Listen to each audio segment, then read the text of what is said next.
Hello friends, welcome to my channel English with Manik sir. Hope you all are doing great. Today in this video I'm going to share some advanced spoken English sentence structures with you. So without any further delay, let's get started. সে এখনো আসেনি তো কি হয়েছে আমাদের যাওয়া উচিত সে এখনো খাবার খায়নি তো কি হয়েছে আমাদের খাওয়া উচিত সে এখনো এখানে আসেনি তো কি হয়েছে আমাদের যাওয়া উচিত So what if she has not come here yet?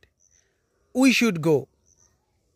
সে এখনো খাবার খায়নি তো কি হয়েছে আমাদের খাওয়া উচিত So what if she hasn't had food yet?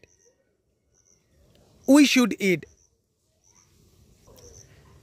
সে এখনো ওখানে যায়নি তো কি হয়েছে আমাদের যাওয়া উচিত So what if he hasn't gone there yet? We should go. Next structure.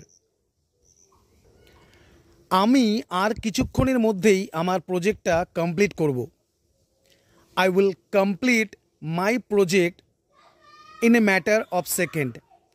আমি কিছুক্ষণের মধ্যেই আমার কাজ কমপ্লিট করব বা সম্পূর্ণ করব I will complete my work in a matter of second. আমি কিছুক্ষণের মধ্যেই তাদেরকে টাকা দেব I will give them money in a matter of second. Next structure. যদি এমনটা হয় আমি তোমাকে জানাবো If that's the case, I will inform you. যদি এমনটা হয় আমি সেখানে যাব If that's the case, I will go there. যদি এমনটা হয় আমি তাদেরকে হেল্প করব If that's the case, I will help them.